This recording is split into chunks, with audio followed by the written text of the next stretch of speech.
اب ان کا ارادہ بنا کہ میں اپنے باغ میں نا دیوار پیدا کر لوں، دیوار مار لوں۔ تو وہ جو ان کا پڑوسی تھا نا، اس کے باغ کا کھجوروں کا ایک درخت ان کی دیوار کے اندر آتا تھا۔ اس کی خواہش یہ ہوئی کہ یہ بھی کبھی مجھے مل جائے تو میری دیوار ذرا سیدھی ہو جائے گی۔ اس شخص نے کہا جی میں نے اس کو بھی کہہ دیا ہے اور آپ سے بھی عرض کرتا ہوں، میں نے نہیں بیچنا اپنا یہ درخت۔ حضرت ابو دحداء نے جب یہ دیکھا نا کہ یہ حضور کو انکار کر رہا ہے اور حضور کی چاہت ہے ایک درخت کی، تمہیں پتہ ہے میرے پاس ایک باغ ہے پورا؟ کا پتہ ہے؟ کہا تمہیں یہ بھی پتہ ہے میرے باغ میں 600 درخت ہے؟ تمہیں یہ بھی خبر ہے کہ اس باغ میں میں نے گھر بنایا ہوا ہے؟ تمہیں یہ بھی پتہ ہے کہ میں نے اس میں بہترین کنویں سجائے ہیں؟ سارے شہر میں میرے باغ کی شہرت ہے۔ اس نے کہا تم کتنے پیسے لوگے باغ کے؟ کہنے لگا کوئی پیسہ نہیں لینا، تم میرا باغ رکھ لو اور ایک درخت دے دو جو مدینے والے رسول نے مانگا ہے۔ گھر آئے اور آ کے اپنی بیوی سے کہنے لگے ولی مانس بچوں سمیت جلدی جلدی باہر آ جا، میں نے باغ بیچ دیا۔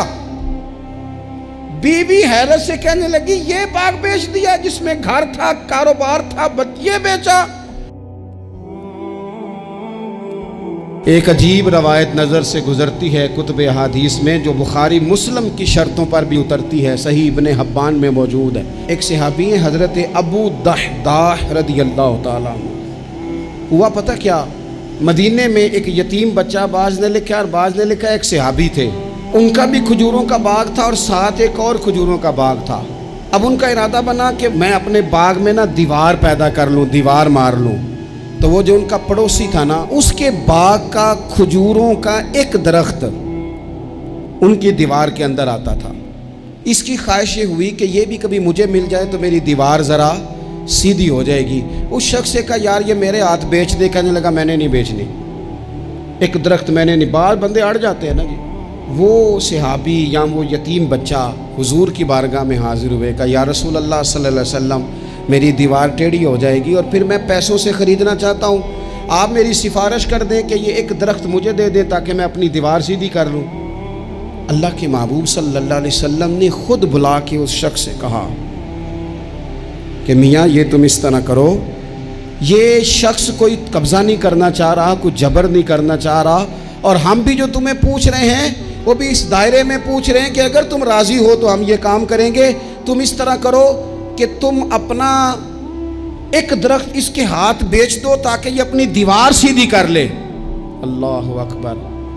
اس شخص نے کہا جی میں نے اس کو بھی کہہ دیا ہے اور آپ سے بھی عرض کرتا ہوں، میں نے نہیں بیچنا اپنا یہ درخت۔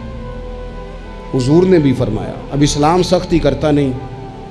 حضرت ابو دحداء نے جب یہ دیکھا نا کہ یہ حضور کو انکار کر رہا ہے اور حضور کی چاہت ہے ایک درخت کی، ابن حبان میں موجود ہے، دیگر کتب احادیث میں موجود ہے، حضرت ابو دحداء رضی اللہ تعالیٰ عنہ نے اس شخص کا بازو تھاما، سائیڈ پہ لے گئے، کہنے لگے اس کے ہاتھ نہیں بیچتا تو میرے ہاتھ بیچ دے، تمہیں پتہ ہے میرے پاس ایک باغ ہے پورا؟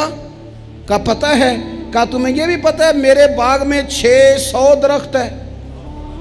تمہیں یہ بھی خبر ہے کہ اس باغ میں میں نے گھر بنایا ہوا ہے؟ تمہیں یہ بھی پتہ ہے کہ میں نے اس میں بہترین کنویں سجائے ہیں؟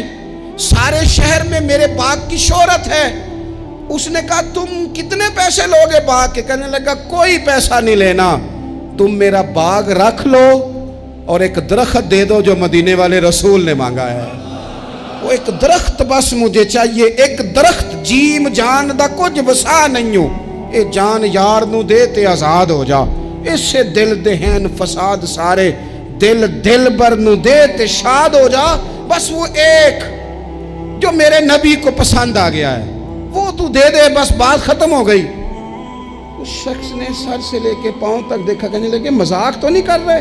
کہنے لگے ہم تو ویسے ہی نہیں کرتے، اور یہ بات مدینے والے محبوب کی چاہت کی ہے۔ اس نے کہا یہ کون سا سودا ہے؟ فرمایا یہ من کا سودا ہے، تیری سمجھ میں آئے نہ آئے مجھے غرض نہیں، لیکن تو لیتا ہے؟ اس نے کہا بالکل ٹھیک ہے، میں تیار ہوں، آپ وہ ایک درخت لے لیں اور یہ باغ مجھے دے دیں۔ حضرت ابو دحداء آئے، کہنے لگے سونیا آپ کی چاہت تھی نا، ہم نے نہ کبھی قطرے پہ غور کیا اور نہ دریا دیکھا، بس جہاں تیری جھلک دیکھی وہیں ڈوب گئے، اور سانو قید سجن دا گہنا ہے۔ او جینج رکھے ایسا اونج رہنا ہے. یا رسول اللہ صلی اللہ علیہ وسلم آپ کو پسند آ گیا, میں نے خرید لیا. میرے محبوب نے نظر اٹھائی اور پھر کریم فرمانے لگے, ابو دحدہ میں دیکھ رہا ہوں تیرے لیے رب نے جنت میں بڑے درخت لٹکا دیے, تیرے لیے بڑی کھجوریں لٹک رہی ہیں, کمال ہو گیا. حضرت ابو دحدہ رضی اللہ تعالیٰ عنہ باغ کے اندر رہائش تھی, گھر آئے اور آ کے اپنی بیوی سے کہنے لگے, بھلی مانس بچوں سمیت جلدی جلدی باہر آ جا, میں نے باغ بیچ دیا. بیوی حیرت سے کہنے لگی, یہ باغ بیچ دیا جس میں گھر تھا, کاروبار تھا, یہ بیچا؟ کہنے لگے, پہلے سن تو صحیح, میں نے بیچا کس عوض ہے؟ کہا کس عوض بیچا ہے؟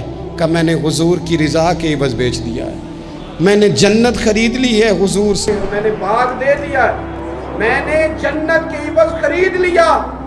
وہ خاتون بھی صحابیہ تھی, بچے لے کے جلدی سے باہر آئیں اور میاں بیوی نے بچوں کی جیبوں میں جو کھجوریں تھیں وہ بھی نکال کے باغ میں پھینک دی. بیوی کہنے لگی, مبارک ہو, میں بڑی خوش ہوں, جو سودا تو نے آج کیا ہے یہ بڑا ہی نفع والا کیا ہے, یہ بڑا نفع والا سودا کیا ہے, یہ بڑا نفع والا سودا جو آج آپ سانو کے قید سجن کا لینا وہ جیب رکھے اونج رہنا ہے. حضور کو مکہ بھی بڑا ہی پیارا, اس شہر سے بھی رسول کائنات کو بڑی ہی محبت. لیکن پتہ ہے مسلمانوں کو مدینے سے اتنا پیار کیوں ہے؟ یہ محبت ذاتی نہیں, یہ بھی خدائی ہے. یہ نہ اللہ کی دی ہوئی ہے, مالک کی عطا ہے. حضور نے دعا فرمائی مدینے کی محبت کے لیے. نبی پاک نے, جو ہمارے سینے مچلتے ہیں, دل تڑپتے ہیں, ہماری اولادیں روتی ہیں, ہم سب کچھ قربان کر کے بھی اس شہر نور میں جانا چاہتے ہیں, تو یہ خدائی فیصلہ ہے, اللہ کی پیدا کی ہوئی محبت ہے. حضرت سیدہ عائشہ صدیقہ رضی اللہ تعالیٰ عنہ فرماتی ہیں, بخاری مسلم میں موجود ہے, فرماتی ہیں جب رسول پاک صلی اللہ علیہ وسلم مدینہ تشریف لائے تو حضرت ابو بکر صدیق رضی اللہ تعالیٰ عنہ اور حضرت بلال حبشی رضی اللہ تعالیٰ عنہ کو نا بخار ہو گیا. تو فرماتی ہیں چونکہ دونوں کو بخار تھا تو ایک روایت میں تو یوں بھی ہے کہ حضرت بلال نا مکے کے فراق میں شعر بھی پڑھتے تھے. انسان اپنے علاقے سے پیار کرتا ہے نا, تو مکہ مکرمہ کے فراق میں, جدائی میں اشعار بھی کہتے تھے. حضرت عائشہ صدیقہ رضی اللہ تعالیٰ عنہ کہتی ہیں, اور دونوں کا بخار کا حال مجھے معلوم ہوا تو میں حضور کی بارگاہ میں گئی. میں نے عرض کی, یا رسول اللہ صلی اللہ تعالیٰ علیہ وسلم, جناب صدیق اکبر کو بھی بخار ہے, سیدنا بلال حبشی کو بھی. میرے دوستو چاہیے تو یہ نا کہ بیماری کی اطلاع ملے تو شفا کی دعا ہو, پر کریم محبوب دلوں کے حال جانتے ہیں نا. حضور نے کیا دعا فرمائی, کہا اے اللہ جس طرح ہمیں مکے سے محبت تھی نا, اسی طرح ہمیں مدینے کی محبت دے دے, بلکہ ہمارے دلوں میں مدینے کی محبت مکے سے بھی زیادہ فرما دے. یہ دعا حضور نے مانگی تو مومنوں کے دلوں میں پیار ہے مدینے کا, یہ نبی پاک نے مانگا اللہ سے, دلوں میں پیار ہے, دل کھچے چلے جاتے ہیں, کھچے چلے جاتے ہیں. جنہوں ویک کے ٹھر دیاں اکھیاں نے, جنہوں ویک کے ٹھر دا سینہ ہے, ربا تیری ساری خدائی ہے پر ایک کی تے شہر مدینہ ہے. ربا تیری ساری خدائی چ ایک کی تے شہر مدینہ ہے, تیری ساری خدائی چ ایک کی تے شہر.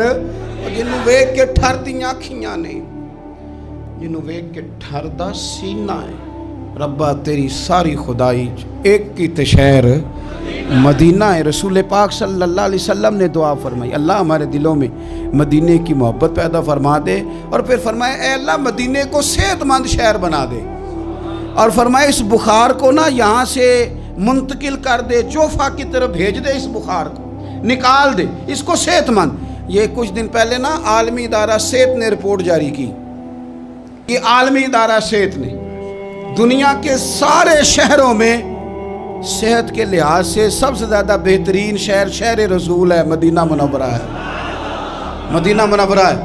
ہم عالمی ادارہ صحت والوں سے کہتے ہیں تم رپورٹ نہ بھی نہ جاری کرتے, تم نے تو آج رپورٹ جاری کی ہے نا, تو یہ رپورٹ تو فرشتوں نے پہلے بنا لی تھی, اس لیے کہ حضور نے دعا کی تھی اللہ مدینے کو صحت والا شہر بنا دے. وہاں تو بڑے بڑے بیمار جا کے ٹھیک ہو جاتے ہیں, بڑے بڑے کمزور جا کے تندرست ہو جاتے ہیں, بڑے بڑے بوڑھے جا کے لگتا ہے توانا ہو گئے. وہ تو شہر ہے کہ کیا باتیں ہیں اس شہر